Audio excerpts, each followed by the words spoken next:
Los sueños de agua mansa. Partiremos de la actualidad tal y como pudieron apreciarla aquellos de ustedes que asistieron ayer por la noche a la comunicación científica de la sociedad. De eso precisamente tratamos de hablar también nosotros. En la perspectiva que nos planteaban, la relación heterosexual demostraba ser esencialmente formadora. Era en suma un dato de partida de la tensión evolutiva entre los padres y el niño. Desde otra perspectiva, en la que se encuentra nuestro punto de partida, esto es precisamente lo que está en cuestión, la relación heterosexual entre los seres humanos. ¿Es algo tan simple? En verdad, si nos atenemos a una experiencia inmediata, no lo parece. Si fuese simple, debería constituir en el interior del mundo humano una serie de islotes de armonía, al menos para quienes hubieran conseguido eliminar la maleza. Al parecer, hasta ahora no podemos considerar que una voz común de los analistas, pero después de todo, ¿acaso hay necesidad de invocar a los analistas para eso? Se ponga de acuerdo en nada salvo en decir que ni siquiera cuando llega a ser completa la relación heterosexual deja de presentarse para el hombre como algo inestable, pues lo menos que se puede decir es que en ello reside todo su problema. Tomemos los escritos de Balint, por ejemplo, que se centran bastante en esto, pues constituye el título de su recopilación Genital Love. En ellos se comprueba la existencia de una Spaltung claramente terminal y la yuxtaposición de la corriente del deseo y la corriente de ternura. En torno a esta yuxtaposición se distribuye todo el problema de la relación heterosexual. Las observaciones que acabo de hacer no disminuyen el interés de lo que nos dijeron ayer por la noche, ni mucho menos, aunque solo fuese por los términos de referencia que se emplearon. Por ejemplo, la valorización consciente y estética del sexo, por retomar los términos de la conferenciante, que constituye en su perspectiva una etapa fundamental del Edipo. El sexo, su símbolo, se presenta, nos dice la señora Dolto, como una bella y buena forma. El sexo es bello, añadió. Se trata evidentemente de una perspectiva propia de la boca de la que emana, y es seguramente halagadora para los portadores de este sexo masculino.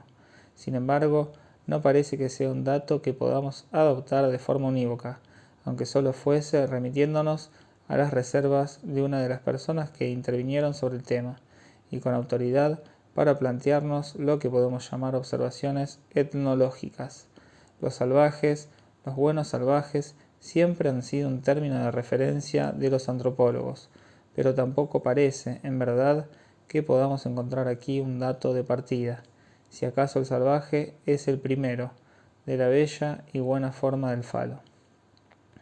Si acudimos al conjunto de los documentos, no me refiero a los documentos eruditos, esas cosas que se elaboran en el despacho del etnógrafo, sino a los testimonios de la experiencia de aquellos etnógrafos que han estado sobre el terreno en medio de los susodichos salvajes, buenos o malos, precisamente parece constituir una base y un principio de las relaciones entre los sexos, incluso en las tribus más atrasadas.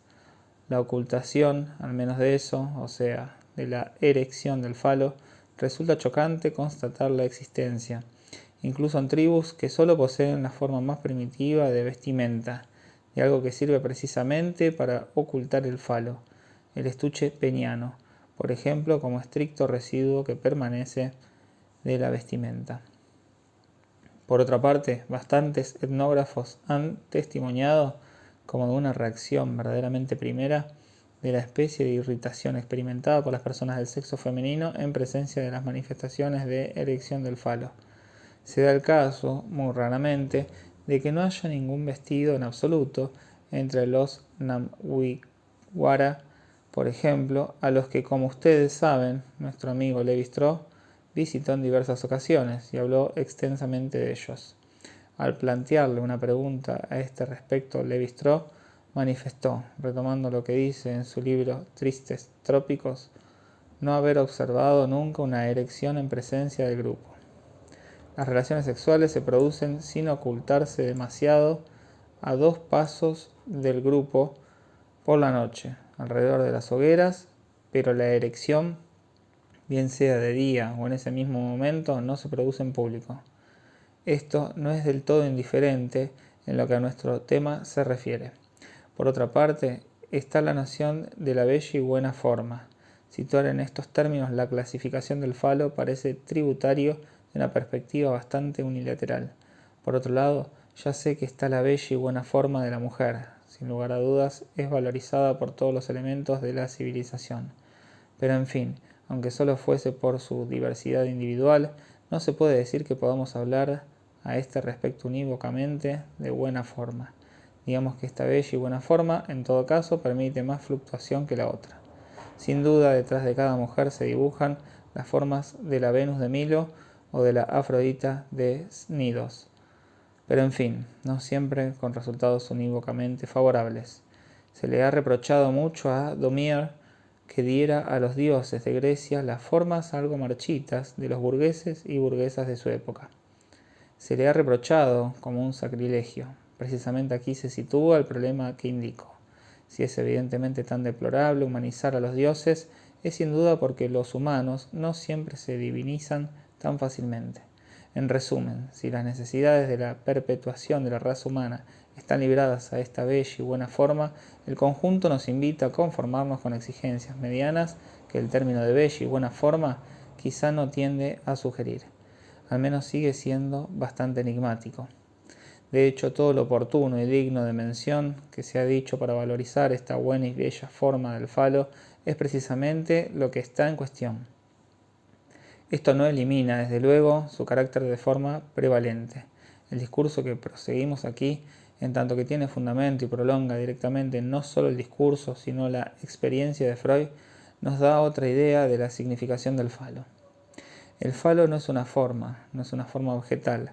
Como forma sigue siendo una forma cautivante, fascinante, al menos en un sentido, porque el problema sigue estando enteramente en el otro. La atracción entre los sexos es una cosa mucho más compleja que una atracción imaginaria, como nos lo revela toda la economía de la doctrina analítica. Por nuestra parte, tomamos la vía de dar la solución del problema en función de esta fórmula, que a su vez es solo un enunciado a desarrollar para que se entienda. El falo no es ni un fantasma ni un objeto, ni siquiera parcial o interno, es un significante. Que sea un significante es lo único que nos permite concebir y articular las diversas funciones que adquieren los distintos niveles del encuentro intersexual. Un significante no basta con decir que es un significante. ¿Cuál? Es el significante del deseo. Esto, por supuesto, relanza una pregunta que va más lejos, el significante del deseo. ¿Qué quiere decir eso? Sin duda, la importancia de esta afirmación implica que primero articulemos qué es el deseo. El deseo no es algo obvio en la función que ocupa en nuestra experiencia. No es simplemente el apetito intersexual, la atracción intersexual, el instinto sexual. Claro está, su noción tampoco elimina la existencia de tendencias más o menos acentuadas, variables según los individuos, cuyo carácter primario es manifestar, digamos, en líneas generales, la mayor potencia de tal o cual individuo con respecto a la unión sexual. Esto no resuelve de ninguna manera la pregunta por la constitución del deseo, tal como la situamos en uno u otro individuo, neurótico o no. La constitución de su deseo no es lo mismo que su bagaje de potencia sexual. Esto es para volver a ponernos en marcha después de la desorientación que quizá le produjeron las perspectivas de ayer. Y ahora vamos lisa y llanamente a tomar el texto de Freud. No es que me haya dado cuenta hoy, pero se lo comunico hoy. Están maravillados de la existencia de este texto de la Traumdeutung. Se maravillan de él como de una especie de milagro, porque en verdad no es excesivo decir que se puede leer como un pensamiento en marcha, pero es algo más todavía. Las cosas van planteando en tiempos que corresponden a una composición de diversos planos sobredeterminados. Aquí es donde el término se aplicaría, tomándolo simplemente como les dije que lo hacía la última vez, es decir, yendo a buscar los primeros sueños. Se ve que la importancia de lo que viene en primer lugar supera con mucho las razones alegadas para ponerlo abriendo los capítulos. Por ejemplo, algunos de esos primeros sueños, entre ellos el que comenté la última vez con ustedes, el sueño de la bella carnicera, como lo llamé, se presentan a propósito de los recuerdos de la vigilia, en la medida en que son tomados en consideración el determinismo de los sueños. Tomé este sueño, como ustedes vieron, para abordar la cuestión de la demanda y el deseo. No fui yo quien puso la demanda y el deseo en el sueño. Están ahí. Y Freud nos lo puso, los leyó. Vio que el enfermo tiene necesidad de crearse un deseo insatisfecho. Es él quien lo dice, Freud, por supuesto, cuando escribió la Traumdeutung. No estaba como para nombrárnoslo con su pequeña linterna, pero sí abordó y compuso las cosas en este orden. Lo hizo llevado por una preocupación que puede mucho más allá de la división de los capítulos. De hecho, este sueño presenta un carácter especialmente introductorio con respecto al problema que es fundamental en la perspectiva que trato de promover aquí, la del deseo. En cuanto a la demanda, apenas es necesario decir que también está por todas partes. Si el sueño se ha producido, es porque una amiga le ha pedido a la paciente que le invite a cenar a su casa. En el propio sueño, la demanda está presente de la forma más clara.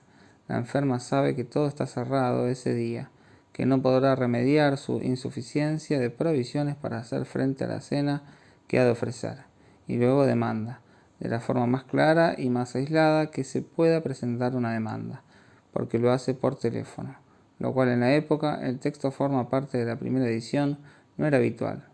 El teléfono está ahí, con su pleno poder simbólico.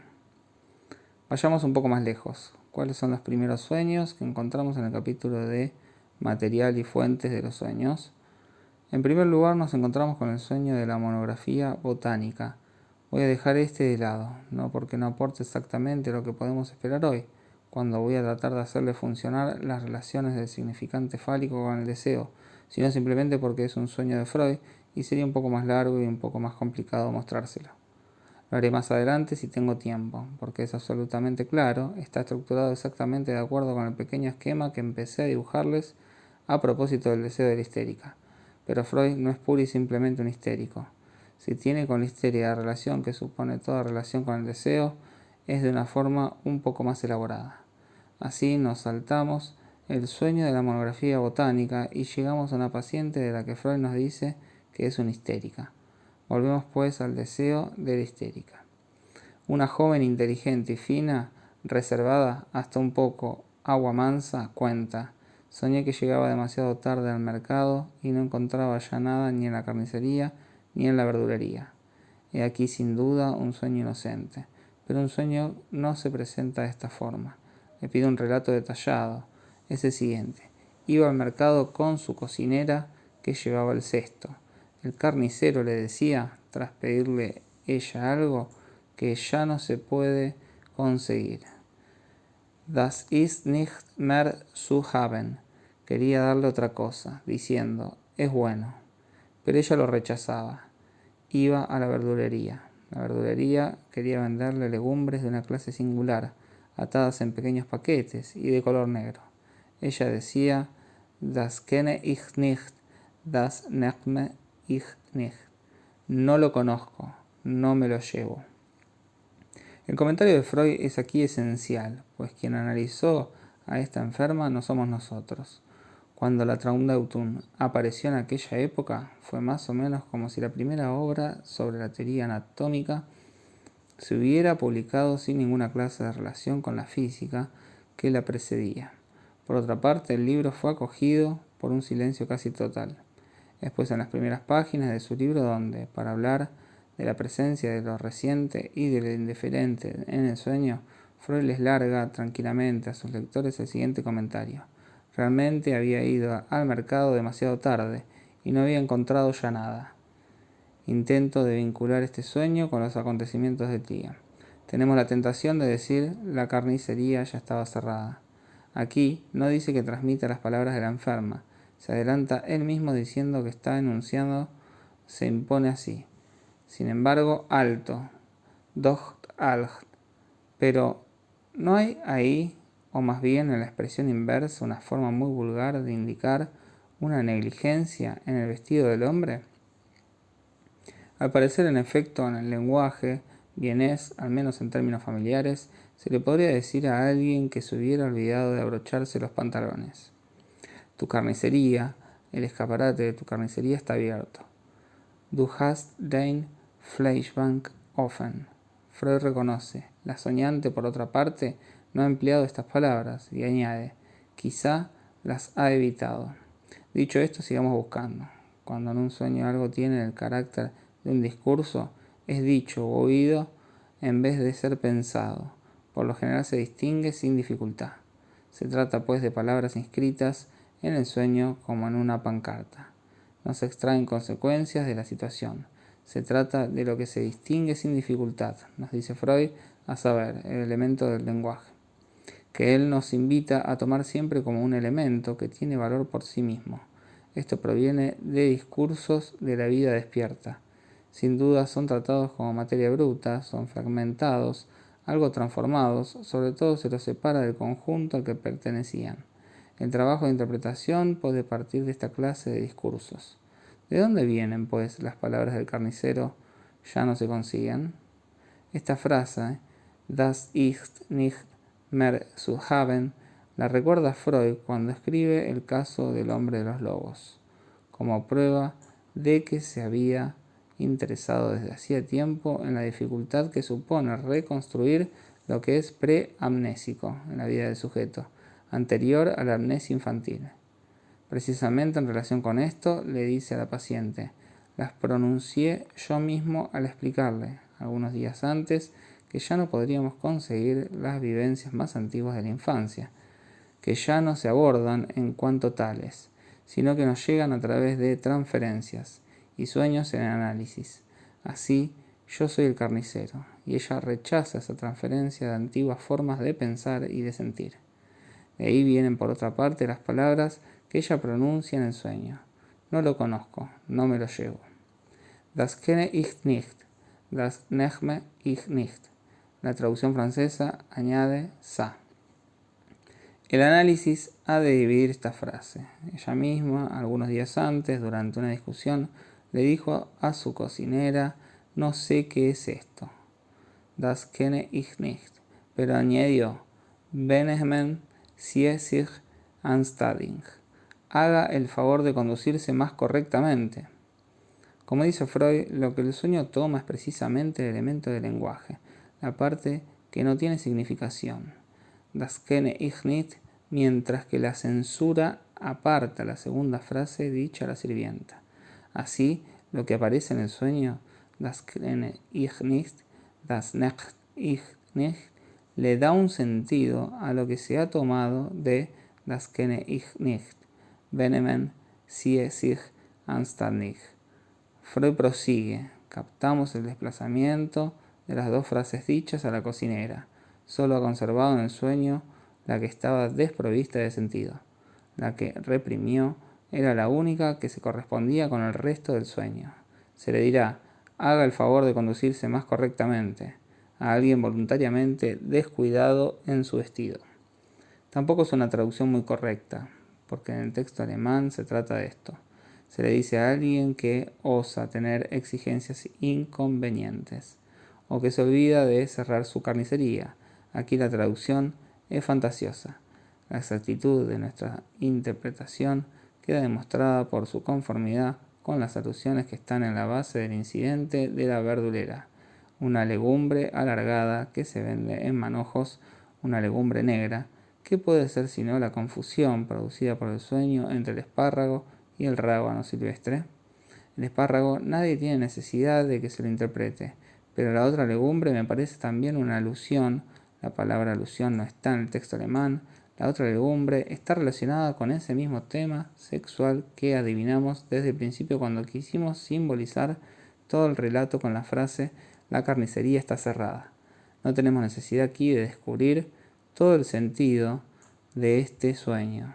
Basta con haber demostrado que está lleno de significaciones y no es en absoluto inocente. Me disculpo si esto les ha podido parecer un poco largo. Tan solo quería volver a centrar las cosas en torno a este breve sueño, ahora que sabemos un montón y tenemos tendencia a leer un poco deprisa. Encontramos representado aquí, de la forma más clara, otro ejemplo de la relación del histérico con el deseo propiamente dicho, sobre las cuales les indiqué la última vez que el histérico tiene necesidad, en sus sueños y en sus síntomas, de que su lugar esté indicado en alguna parte, pero aquí se trata de otra cosa, a saber, del lugar del significante falo. Mezclemos nuestro discurso teórico con referencias a los sueños para variar un poco y para que su atención se relaje. Otros 3 sueños de la misma enferma se mencionan a continuación, y los usaremos cuando convenga. Detengámonos un momento en lo que se trata de poner de manifiesto. Como el otro día, se trata del lugar que se le debe dar al deseo. Pero esta vez, dicho lugar no está señalado en el campo exterior del sujeto. No se trata del deseo en tanto que el sujeto se lo niega más allá de la demanda y solo lo asume en el sueño como el deseo del otro. Aquí, su amiga, se trata del deseo en tanto que se sostiene en su significante. Por hipótesis, el significante falo. Veamos qué función desempeña en este caso el significante. Como ustedes ven, Freud introduce aquí sin dudarlo y sin ambigüedad el significante falo, el único elemento que no pone de relieve en su análisis, pues tenía que dejarnos algo por hacer, es el siguiente. Llama mucho la atención. Toda la ambigüedad del comportamiento del sujeto con respecto al falo reside en este dilema, a saber, que este significante, el sujeto puede tenerlo o puede serlo. Si este dilema se plantea, es que el falo no es el objeto del deseo, sino el significante del deseo. Este dilema es absolutamente esencial. Está en el fondo de todos los deslizamientos, de todas las transmutaciones, de toda la prestidigitación, diría yo, del complejo de castración. ¿Por qué aparece el falo en este sueño? Desde esta perspectiva no creo en absoluto que sea dar un paso abusivo decir que el falo se actualiza propiamente en el sueño de esta histérica en torno a la frase de Freud, das ist nicht mehr zu haben, es decir, ya no se puede detener. He hecho que me confirmen el empleo absoluto del verbo tener, tal como se manifiesta en el uso lingüístico de acuerdo con el cual decimos tenerlo, o mejor todavía, tener o no tener, que también tiene su valor en alemán. En esta frase aquí se trata del falo en la medida en que surge como el objeto que falta. ¿El objeto que le falta a quién? Esto es, por supuesto, lo que conviene saber. Pero lo menos factible es que sea puro y simplemente el objeto que le falta al sujeto como sujeto biológico. Digamos de entrada que esto se presenta en términos significantes, vinculado con la frase que lo articula de esta forma. Es lo que ya no se puede detener. Das ist nicht mehr zu haben. No es una experiencia frustrante, es una significación, es una articulación significante de la falta de objeto propiamente dicha. Esto coincide, por supuesto, con la noción que pongo en primer plano, que el falo es aquí el significante en tanto que no lo tiene. ¿Quién? No lo tiene el otro. De lo que se trata en el falo, en efecto, es de algo que se articula en el plano del lenguaje y se sitúa, por lo tanto, en el plano del otro. Es el significante del deseo en tanto que el deseo se articula como deseo del otro. Enseguida volveré a hablar de ello. Ahora tomaremos el segundo sueño de la misma enferma. Es un sueño supuestamente inocente. Su marido pregunta, ¿no habría que hacer afinar el piano? Ella, no vale la pena. Es lohnt nicht, que significa algo así como no compensa.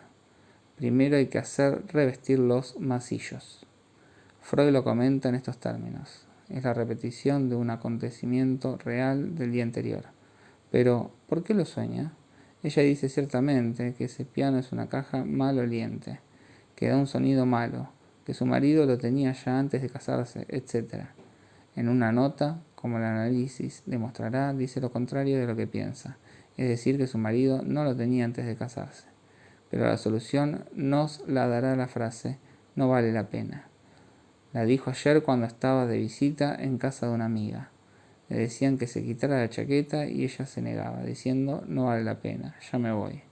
Entonces se me ocurre que ayer, durante el análisis, se llevó la mano de repente a la chaqueta, uno de cuyos botones acababa de abrirse. Era como si hubiera dicho, por favor, no mire hacia aquí, no vale la pena. Así sustituye pecho por caja, Brust por Kasten. Y la interpretación del sueño nos devuelve a la época de su formación. Empezaba a estar descontenta de sus formas. Si prestamos atención a mal oliente y mal sonido, y recordamos cuántas veces en el sueño y en las expresiones de doble sentido los pequeños hemisferios del cuerpo femenino reemplazan a los grandes, el análisis nos lleva todavía más atrás en la infancia. Aquí entramos en la otra vertiente de la cuestión, si el falo es el significante del deseo y del deseo del otro. El problema que se le presenta al sujeto desde el primer paso de la dialéctica del deseo, su otra vertiente, es esta. Se trata de ser o de no ser el falo. Confiemos decididamente en esta función de significante que le concedemos al falo. Y digamos lo siguiente: al igual que no se puede ser y haber sido, tampoco se puede ser y no ser. Si es preciso que lo que no es sea lo que se es, lo que queda es no ser lo que se es decir, rechazar lo que se es en el parecer, lo cual es con toda exactitud la posición de la mujer en la histeria. En cuanto mujer, se hace máscara. Se hace máscara precisamente para detrás de esa máscara ser el falo. Todo el comportamiento de la histérica se pone de manifiesto en el gesto de aquella mano que se lleva al botón, cuyo sentido Freud nos ha acostumbrado a ver hace mucho tiempo, acompañada de la frase "no vale la pena". ¿Por qué no vale la pena? Por supuesto, porque la cuestión es que no se mire detrás, porque detrás se trata, desde luego, de que el falo esté, pero verdaderamente no vale la pena ir a ver. Es Long nicht, porque precisamente ahí no se lo va a encontrar. Para el histérico, de lo que se trata es del ver y del saber, como Freud nos lo anuncia inmediatamente en una nota dirigida für Wissensbegierige, que en francés traducen a quienes quieran profundizar, para ser más rigurosos, a los amantes de saber. Esto nos conducirá hasta el meollo de lo que quizá ya he designado con este término, tomado en préstamo de una moral que, a pesar de todo, lleva la impronta de una experiencia humana tal vez más rica que muchas otras, la moral teológica. La Cupido Siendi es un término que podemos elegir para traducir el deseo, aunque las equivalencias entre las lenguas plantean siempre cuestiones delicadas. A propósito del deseo, ya he obtenido por parte de mis alumnos germanófonos Begierde, que se encuentra en Hegel, aunque algunos consideran que es demasiado animal. Es curioso que Hegel lo empleara a propósito del amo y del esclavo, tema que no esté demasiado impregnado de animalidad. He de advertir, dice Freud en esta nota, que este sueño encierra un fantasma, conducta provocativa por mi parte, defensa por la suya. En resumen, nos indica aquí de nuevo lo que en efecto es un comportamiento fundamental del histérico y cuyo sentido, al mismo tiempo, se revela por el contexto. La provocación de la histérica va dirigida a constituir el deseo, pero más allá de lo que llaman la defensa. Es decir, que ella indica el lugar más allá de la apariencia, de la máscara, de algo que se le presenta al deseo sin, por supuesto, permitirle el acceso, porque es algo que se presenta detrás de un velo, pero por otra parte es imposible encontrarlo ahí. No vale la pena que abra mi blusa, porque no encontraría usted el falo, pero si me llevo la mano a la blusa es para que usted designe, detrás de mi blusa, el falo, es decir, el significante del deseo. Estas observaciones me llevan a preguntarme cómo definir de forma del todo estricta este deseo, de tal manera que les haga apreciar claramente, a pesar de todo, de qué hablamos. Mis pequeñas líneas trama, esas que de vez en cuando les traigo a colación, alguien las ha llamado, en un diálogo conmigo, un pequeño móvil de Calder. La expresión es bastante afortunada para mi gusto. Se trata precisamente de no limitarnos a eso y de tratar de articular qué queremos decir con el deseo en cuanto tal. En esta dialéctica planteamos el deseo como lo que en el pequeño móvil se encuentra más allá de la demanda. ¿Por qué es preciso un más allá de la demanda? Es preciso un más allá de la demanda porque la demanda, por sus necesidades articulatorias, desvía, cambia, transpone la necesidad. Así existe la posibilidad de un residuo.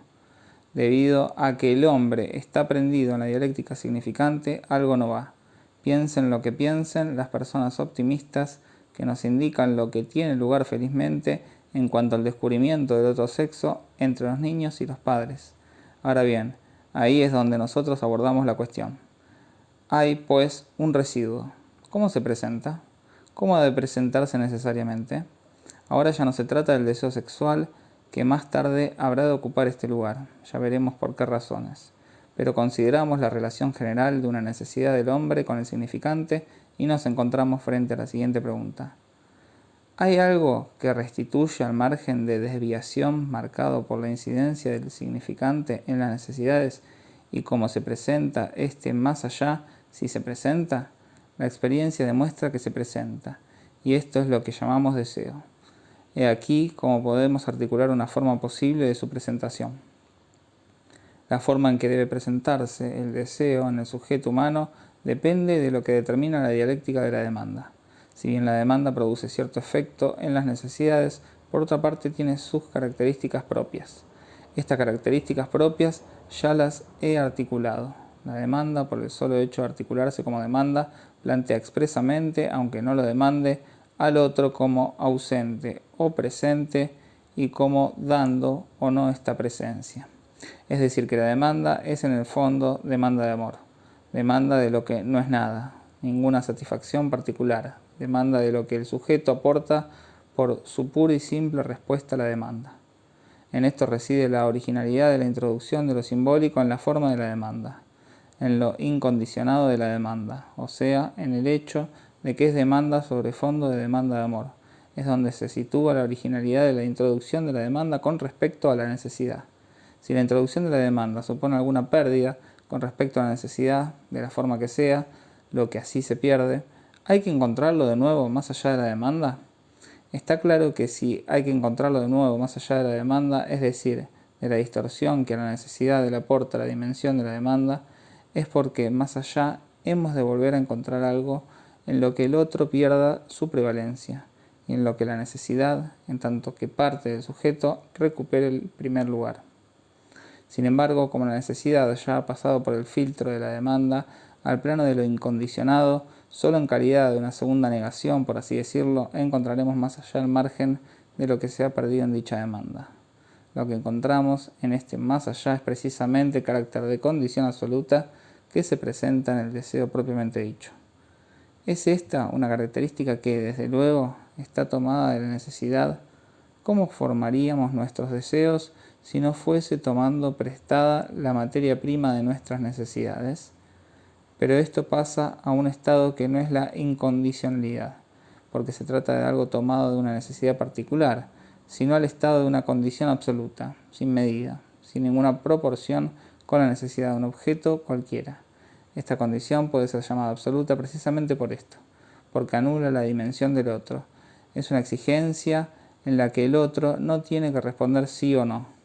Este es el carácter fundamental del deseo humano. El deseo, sea el que sea, en estado de puro deseo, es algo que, arrancado del terreno de las necesidades, toma forma de condición absoluta con respecto al otro. Es el margen, el resultado de la sustracción, por decirlo así, de la exigencia de la necesidad con respecto a la demanda de amor. Inversamente, el deseo se presentará como lo que, en la demanda de amor, es rebelde a toda reducción a una necesidad, porque en realidad eso no satisface a nada más que a sí mismo, es decir, al deseo como condición absoluta. Por eso el deseo sexual ocupará este lugar, en la medida en que se presenta con respecto al sujeto, con respecto al individuo, como esencialmente problemático, y ello en los dos planos, el de la necesidad y el de la demanda de amor. En el plano de la necesidad no fue Freud el primero en señalarlo. Desde que el mundo es mundo, hay quien se pregunta cómo el ser humano, que se caracteriza por reconocer lo que le resulta ventajoso, se traga, admite esa necesidad sexual que indiscutiblemente lo empuja a extremos aberrantes, que no corresponde a ninguna necesidad inmediatamente racionalizable e introduce, digamos, en el individuo lo que se ha llamado la dialéctica de la especie. Así, por su propia naturaleza, la necesidad sexual se presenta ya como problemática en el sujeto tal como nosotros lo definimos, aunque los filósofos lo han articulado de otra forma, como alguien que puede racionalizar sus necesidades, es decir, articularlas en términos de equivalencias, o sea, de significantes. Por otra parte, con respecto a la demanda de amor, esta necesidad sexual se convertirá precisamente en deseo, porque solo puede situarse en el nivel del deseo tal como acabamos de definirlo. El deseo sexual se presenta con respecto a la demanda de amor de una forma problemática. Por mucho que se diga, por mucho que se le intente cubrir con agua bendita bajo el término de oblatividad, con respecto a lo que se llama en todas las lenguas formular la demanda de uno, la cuestión del deseo es problemática, porque, para expresar las cosas en el lenguaje más común, que en este caso es revelador, sea cual sea la forma en que se formule la demanda, se perfile esto, que el otro entra en juego desde el momento en que el deseo sexual está en cuestión bajo la forma del instrumento del deseo. Por esta razón es en el nivel del deseo donde se plantea el deseo sexual en tanto que es pregunta. Como es pregunta, no puede articularse verdaderamente. No hay verdaderamente una palabra para eso. Óiganlo de mi propia boca, porque tal vez no hará ningún daño que diga que no es todo reducible al lenguaje. Siempre lo he dicho, desde luego, pero si no lo han oído, lo repito. No hay una palabra para expresar algo, algo que tiene un nombre, y es precisamente el deseo. Para expresar el deseo, la sabiduría popular lo sabe muy bien, no hay más que palabrería. Así pues, se plantea la cuestión en cuanto tal del significante del deseo. Lo que lo expresa no es un significante como los otros. Es, en efecto, algo tomado de una forma prevalente del impulso, del flujo vital, pero que no está menos capturado en su dialéctica en calidad del significante, con lo que este paso al registro del significante tiene siempre de mortificado para todo lo que accede a la dimensión del significante. Aquí la mortificación ambigua se presenta en forma de velo, el que vemos reproducirse todos los días en forma de la blusa de la histérica. Esta es la posición fundamental de la mujer con respecto al hombre en lo concerniente al deseo, a saber, que ahí detrás de la blusa, sobre todo, no vayan a ver qué hay, porque por supuesto no hay nada. No hay nada más que el significante, pero el significante del deseo, precisamente, no es lo mismo que nada. Detrás de este velo hay, o no hay, algo que se ha de mostrar, y por eso el demonio, del que les hablaba a propósito del descubrimiento del falo en el misterio antiguo, se llama el demonio del pudor. El pudor tiene sentidos e importancias distintas en el hombre y en la mujer, cualquiera que sea su origen, ya sea el horror que la mujer le tiene o algo que surge con tanta naturalidad del alma tan delicada de los hombres. He mencionado el velo que con mucha regularidad cubre el falo en el hombre. Es exactamente lo mismo que recubre normalmente a la casi totalidad del ser de la mujer, en la medida en que lo que ha de estar precisamente detrás, lo que está velado, es el significante del falo. El descubrimiento solo mostraría nada, es decir, la ausencia de lo que es destapado, y con esto precisamente está vinculado lo que Freud llamó, a propósito del sexo femenino, el Abesheu, el horror que corresponde a la propia ausencia, la cabeza de Medusa. Nos dicen que el progreso, la maduración sexual, sería pasar de un objeto parcial a un objeto total, con lo que he podido insinuar de la perspectiva que les doy del juego entre el sujeto del deseo y el significante del deseo, que está lejos de haber quedado agotado, ya hay bastante para acabar con una noción como esta, que oscurece toda la dialéctica del abordaje, del otro en la relación sexual. Ahí hay un verdadero camuflaje o escamoteo. Al acceder al lugar del deseo, el otro no se convierte en absoluto en el objeto total, sino que el problema es, por el contrario, que se convierte totalmente en objeto, como instrumento del deseo. El problema es mantener dos posiciones como compatibles. Está, por una parte, la posición del otro en cuanto lugar de la palabra, aquel a quien se dirige la demanda, aquel cuya irreductibilidad radical se manifiesta en que puede dar amor, es decir, algo que es tanto más completamente gratuito cuanto no hay ningún soporte del amor, porque, como ya se lo he dicho, dar tu amor es dar nada de lo que tienes, pues precisamente porque no se tiene se trata de amor. Pero hay discordancia entre lo que tiene de absoluto la subjetividad del otro, que da o no da amor, y el hecho de que para acceder a él como objeto de deseo es necesario que se haga totalmente objeto. En esta desviación vertiginosa, nauseabunda para llamarla por su nombre, es donde se sitúa la dificultad de acceso al abordar el deseo sexual. Breuer, en los estudios sobre la histeria, compara las manifestaciones del síntoma histérico en forma de náusea y asco con los fenómenos de vértigo. Se remite a los trabajos de Mash sobre las sensaciones motrices para indicar, con una intuición notable, que donde reside el mecanismo esencial de este fenómeno laberíntico, cuya serie veríamos dibujarse, vértigo, náusea, asco, es en la discordancia entre las sensaciones ópticas y las sensaciones motrices. Efectivamente, ya he observado en más de uno hasta dónde el análisis de algo semejante es posible. La especie de cortocircuito que se establece entre el significante falo, bajo cuya forma se realiza la percepción del otro en el deseo, y lo que en ese momento al sujeto solo puede parecerle vacío. A saber, el lugar que el órgano ha de ocupar normalmente, quiero decir, entre las dos piernas, y que solo entonces es evocado como lugar. Tendría 10 observaciones para proponerles sobre este punto, de formas muy diversas, ya sea totalmente claras y crudas, ya sea diversamente simbólicas, pero a pesar de todo el sujeto lo dice claramente. Si el sujeto experimenta algo que se parece a un curioso vértigo, es porque el otro, como objeto del deseo, es percibido como falo, y en cuanto tal, es percibido como falta en lugar de su propio falo. Alguien me lo ha llegado a comparar con una especie de vértigo metafísico, experimentado en otras circunstancias, de lo más infrecuentes, a propósito de la noción del propio ser, como subyacente a todo lo que es. Terminaré aquí por hoy. Volveremos a hablar de la dialéctica del ser o del tener en el histérico, y llegaremos más lejos viendo hasta dónde nos lleva esto en el obsesivo. Se lo anuncio enseguida, y de todas formas ustedes deben percibirlo. Ello no carece de relación con toda una dialéctica, distinta de esta.